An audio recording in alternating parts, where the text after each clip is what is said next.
اعوذ باللہ من الشیطان الرجیم بسم اللہ الرحمن الرحیم۔ شیعان علی بن ابی طالب علیہ السلام کے اوپر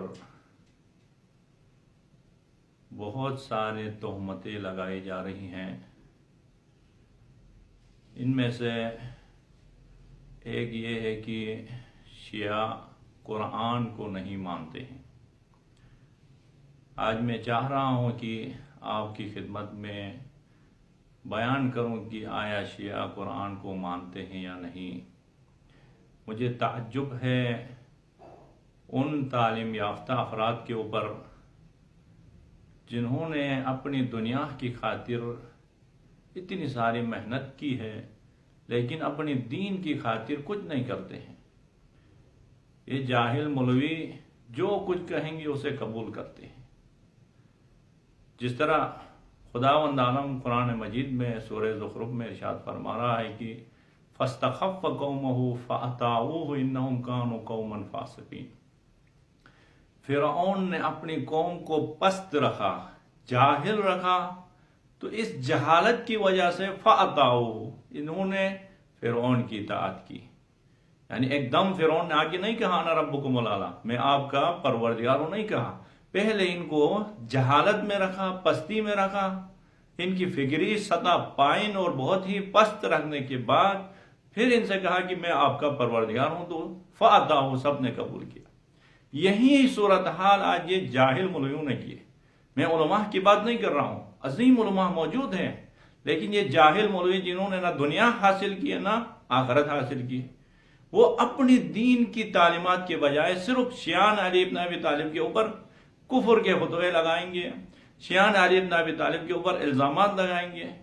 اور تعجب یہ ہے کہ بڑے بڑے ڈاکٹرز، پروفیسرز ان جاہل مولویوں کے کہنے پہ یقین کر رہے ہیں، خود سے نہیں دیکھ رہے ہیں کہ آیا واقعاً حقیقت ایسا ہے یا نہیں ہے۔ اب کہہ رہے ہیں اس جدید دور میں، میڈیا کے دور میں، 21ویں صدی میں بھی ان جاہل مولویوں کی وہ بات سن کے شیعوں سے بدظن ہے۔ اب دیکھیے پوری دنیا میں شیعان علی بن ابی طالب اسی قرآن کو مانتے ہیں جو سعودی عرب سے چاپ ہوتا ہے، خط عثمان طٰہٰ کے ذریعے۔ آج اس زمانے میں بھی تمام شیعان علی بن ابی طالب کا یہی عقیدہ ہے کہ قرآن سورہ الحمد سے شروع ہے، سورہ والناس کے آخری سین تک نہ ایک لفظ اضافہ ہے نہ ایک لفظ کم ہے قرآن میں۔ یہی قرآن ہے جس کو ہم مانتے ہیں، اور اس کی تفاسیر موجود ہے ہمارے پاس۔ اسی قرآن کی ہم نے تفسیر علماء سے، تفسیر المیزان 20 جلدوں میں ہے، تفسیر مجموع البیان 5 جلدوں میں ہے، تفسیر نمونہ 30 جلدوں میں ہے، تفسیر برہان ہے۔ یہ سارے تفاسیر اسی قرآن کی لکھی گئی ہیں۔ اور ادھر سے ایک جاہل مولوی آ کے کہہ رہے ہیں کہ شیعوں کے پاس 40 پاروں کا ایک قرآن ہے، تو ہم آنکھیں بند کر کے اس کو قبول کرتے ہیں۔ حقیقت میں دیکھیں یہ صرف پروپیگنڈا ہے۔ آج لاکھوں شیعان علی بن ابی طالب حافظ قرآن ہیں۔ میں خود حافظ کل قرآن ہوں۔ آگے عام سے پوچھے کہ قرآن کو ہم مانتے ہیں یا نہیں، ہم آپ کو بتائیں گے۔ اسی طرح ایک دوسری تہمت لگا رہے ہیں کہ شیعوں کا اصل قرآن امام مہدی صاحب العصر علیہ السلام کے پاس ہے، کل جب وہ آئے گا تو لے کے آئیں گے۔ اسی طرح تہمت لگاتے ہیں۔ ہاں ہم کہہ رہے ہیں کہ امام زمان علیہ السلام کے پاس قرآن مجید موجود ہے، وہ لے کے آئے گا، یہی قرآن ہے۔ لیکن فرق کیا ہے اس قرآن اور اس قرآن میں؟ جب خلفاء نے حضرت علی علیہ السلام کو حق نہیں دیا، حضرت علی علیہ السلام نے اسی وقت جا کے قرآن لکھنا شروع کیا۔ یہی قرآن ہے، کوئی دوسرا قرآن نہیں ہے، کیونکہ علی مفسر قرآن تھے۔ پیغمبر خدا نے بتایا تھا یہ آیت کس کی شان میں آئی، یہ آیت کس کی مذمت میں آئی۔ یہ ساری تفاسیر لکھ لیا علی بن ابی طالب علیہ السلام نے۔ قرآن میں جہاں جس آیت میں کسی کی مذمت ہوئی سب کا نام لکھا، جس میں مدح و ثنا ہوئی سب کا نام لکھ کے قرآن کی تفسیر کی۔ اور مولانا اس قرآن کو لے کے آیا خلفاء کے دربار میں، کہا کہ اس قرآن کو رکھو گے تو ملت جو ہے وہ، امت جو ہے وہ گمراہی سے بچے گی۔ تو انہوں نے مذاق اڑایا علی بن ابی طالب کی، اس قرآن کو قبول نہیں کیا۔ قرآن یہی ہے، لیکن قرآن کی تفسیر کی مولانا نے، شان نزول بیان کیا، تعویل بیان کیا، خلفاء نے قبول نہیں کیا۔ تو امام نے اس قرآن کو اٹھایا اور اپنے جانشین کو دیتے ہوئے اب یہی قرآن امام مہدی علیہ السلام کے پاس ہے۔ قرآن یہی ہے، لیکن اس میں تفسیر موجود ہے، اس میں شان نزول موجود ہے، اس میں تعویل موجود ہے۔ ہم کہہ رہے ہیں کہ وہ قرآن جو امام مہدی کے پاس ہے وہ لے کے آئے گا، مراد یہ ہے۔ اب جاہل مولوی کہہ رہے ہیں نہیں، وہ امام مہدی ایک دوسرا قرآن لے کے آئے گا۔ شیعہ علی بن ابی طالب کہہ رہے ہیں کہ اس قرآن میں اگر کوئی شخص یہ قائل ہو کہ اس قرآن میں اضافہ ہوا یا کم ہوا ہے تو وہ کافر ہے، وہ اسلام سے خارج ہے۔ اب کسی بھی شیعہ مسجد میں جا کے آپ قرآن اٹھا کے دیکھیں، یہی قرآن ہے۔ اب کیوں ان کی باتیں مانتے ہیں؟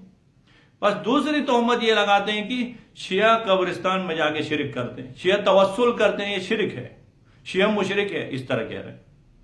جبکہ شیعہ علی بن ابی طالب کا عقیدہ یہ ہے کہ رازق صرف خدا ہے۔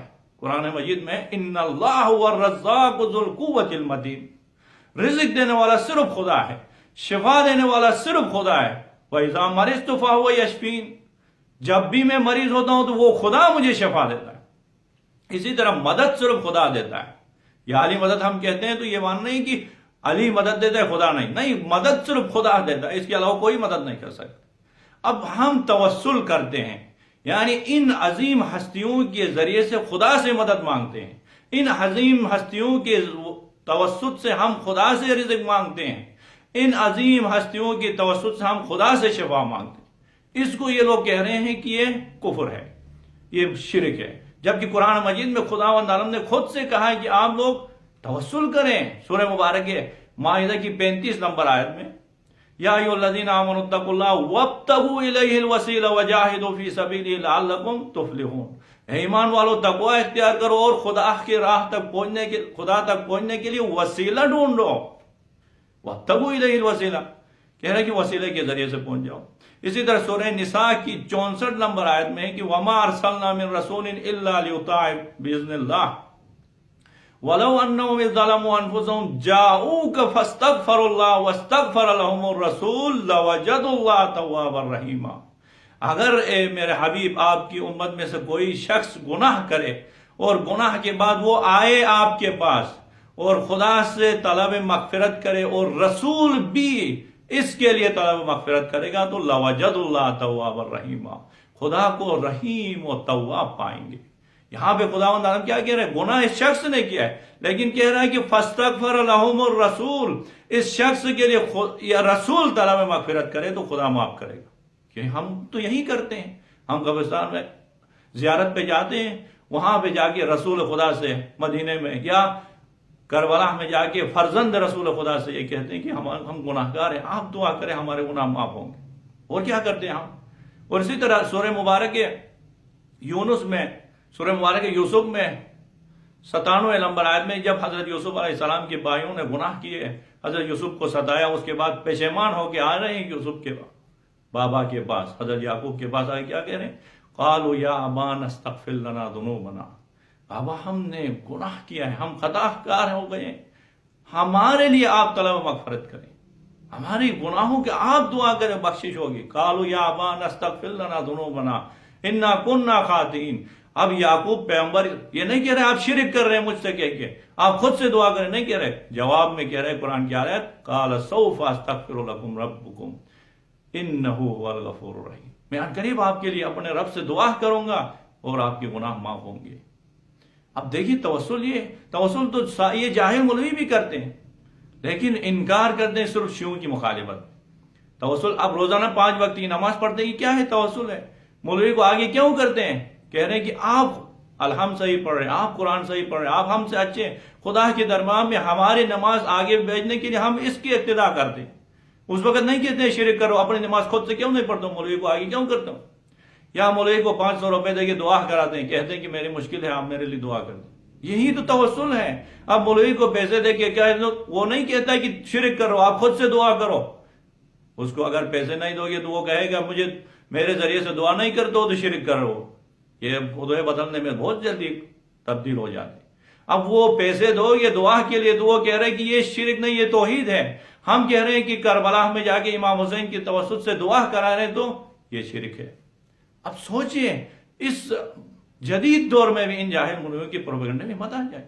اور اسی طرح شیعہ علی بن ابی طالب کے اوپر ایک اور تہمت یہ لگاتے ہیں کہ یہ مطاع کی اولاد ہے۔ اب دیکھیں مطاع کیا ہے، حقیقت جانے مطاع کی۔ دین اسلام میں کسی بھی غیر خاتون کے ساتھ آپ تعلق رکھنے کے لیے صرف راستہ وسیلہ ہے نکاح. نکاح کے بغیر آپ اس کے ساتھ کوئی رابطہ برقرار نہیں رکھ سکتے، اس کو اپنی بیوی نہیں بنا سکتے. بیوی بنانے کے لیے صرف ایک راستہ ہے نکاح. اب نکاح کی دو قسمیں ہیں، ایک نکاح دائمی ہے جو ہم پڑھتے ہیں نکاح، ایک نکاح انقطاعی ہے، یعنی ایک خاص مدت کے لیے نکاح پڑھتے ہیں. تمام شرائط وہی ہیں جو نکاح دائمی کے ہیں، وہی نکاح انقطاعی کے لیے بھی ہیں. نکاح انقطاعی کو متعہ بھی کہتے ہیں، اور صرف فرق یہ ہے کہ نکاح انقطاعی میں ایک خاص مدت معین ہوتی ہے، اس کے بعد یہ خاتون مدت ختم ہونے کے بعد حرام ہوتی ہے شخص کے لیے. نکاح دائمی میں طلاق شرط ہے جدا ہونے کے لیے، اور نکاح دائمی میں یہ خاتون شوہر سے ارث لے سکتی ہے اگر فوت ہو جائے تو، لیکن نکاح انقطاعی میں ارث نہیں لے سکتی. باقی تمام شرائط وہی ہیں. اب اس کو کہہ رہے ہیں کہ یہ نکاح متاح کی اولاد ہے، تو جھوٹا پروپیگنڈا بنا کے پیش کر رہے ہیں. متاح تو عین اسلام ہے، وہی نکاح ہے. اب متاح کے بارے میں قرآن میں دیکھیں دلیل، سورہ مبارک نساء کی 24 نمبر آیت میں خداوند عالم ارشاد فرمایا کہ وَأُحِلَّ لَكُم مَّا وَرَاءَ ذَلِكُمْ أَن تَبْتَغُوا بِأَمْوَالِكُمْ مُحْسِنِينَ غَيْرَ مُسَافِحِينَ فَمَا اسْتَمْتَعْتُم بِهِ مِنْهُنَّ فَآتُوهُنَّ أُجُورَهُنَّ فَرِيضَةً. خداوند عالم اس آیت میں فرماتے ہیں فَمَا اسْتَمْتَعْتُم بِهِ، آپ نے اگر کسی خاتون سے لذت دیا تو اس کا اجرت دیں. یہ تمام مفسرین نے کہا کہ یہ متاح کے بارے میں، شیعہ علی بن ابی طالب کے تمام مفسرین نے کہا. اہل سنت کے علماء یہاں دو قسم کے اختلاف کر رہے ہیں. ایک گروہ کہہ رہے ہیں ہاں یہ متاح کے بارے میں، لیکن بعد میں نسخ ہوئی ہے، آئے ارث کے ذریعے سے یہ آیت جو ہے منسوخ ہو چکی ہے. ایک گروہ کہہ رہے ہیں نہیں یہ نکاح کے بارے میں، متاح کے بارے میں نہیں. چلو ٹھیک ہے، قرآن سے آپ کے لیے ثابت نہیں ہوا. اب احادیث میں آگے دیکھیں آیا متاح نام کی کوئی چیز ہے یا نہیں ہے. میں اہل تشریعوں کی کتابوں میں نہیں جاؤں گا، کیونکہ وہاں پہ حد تواتر تک ہے. متواتر روایتیں ہیں کہ پیغمبر خدا سے متواتر روایتیں کہ متاع ان اسلام ہے، حکم رسول خدا ہے، حکم خدا ہے متاع. اب اہل سنت کی چند احادیث میں بتاؤں گا، تحقیق آپ خود سے کریں. دیکھیں متاع کے بارے میں کتنی روایتیں ہیں. روایت ہے کہ وراہ البخاری و مسلم عن جابر بن عبداللہ و سلمۃ ابن ارکن. روایت جو ہے وہ کتاب صحیح بخاری میں اور صحیح مسلم میں ہے. کہا کہ خرج علینا منادی رسول اللہ صلی اللہ علیہ وآلہ وسلم ان رسول اللہ قد اذن لکم ان تستمتعوا یعنی متعۃ النساء. بخاری اور مسلم کہہ رہے ہیں کہ یہ روایت نقل کر رہے ہیں کہ ہم جابر بن عبداللہ انصاری کے پاس بیٹھے تھے، ایک شخص آیا رسول خدا کی طرف سے، ایک صحابی آگے اس نے کہا کہ رسول خدا نے اذن دیا ہے کہ آپ لوگ متعۃ النساء پڑھیں، نکاح کریں. یہ روایت یہاں سے نقل کر رہا ہوں. صحیح مسلم میں یہ روایت کتاب النکاح باب نکاح المتعۃ. یہ دیکھیں پوری صحیح مسلم میں ایک باب ہے نکاح متاح کے بارے میں. ایک حدیث نہیں، پورا ایک باب موجود ہے، اور حدیث نمبر 1405 حدیث ہے. آپ دیکھیں جا کے دیکھیں. صحیح بخاری میں بھی کتاب نکاح باب النہی رسول، کتاب نکاح صحیح بخاری میں بھی باب المتعۃ، وہاں پہ بھی پورا ایک باب موجود ہے متعہ کے نام سے. اب دیکھیں متعہ کو کتنا پروپیگنڈا بنا کے پیش کیا کہ یہ متعہ کی اولاد ہے، اور ایسا لگتا ہے کہ متعہ کی بات کہیں اسلام میں ہے ہی نہیں، جبکہ صحیح بخاری میں پورا ایک باب موجود ہے باب متعۃ النساء. صحیح مسلم میں ایک باب موجود ہے باب متعۃ النساء. ایک حدیث نہیں، پورا ایک باب ہے، حدیث جمع ہوئے ہیں. اسی طرح روایت میں ہے روا مسلم فی باب النکاح المتعۃ فی صفحۃ 1409، صفحہ نمبر 1409 میں یہ روایت موجود ہے. ان ابی نظر سے قال کنت عند جابر بن عبداللہ، ہم جابر بن عبداللہ کے پاس بیٹھے تھے. فقال ابن عباس و ابن زبیر اختلفا فی المتعہ. ابن عباس اور ابن زبیر دونوں نے متعہ میں اختلاف کر رہے تھے، آپس میں بحث کر رہے تھے.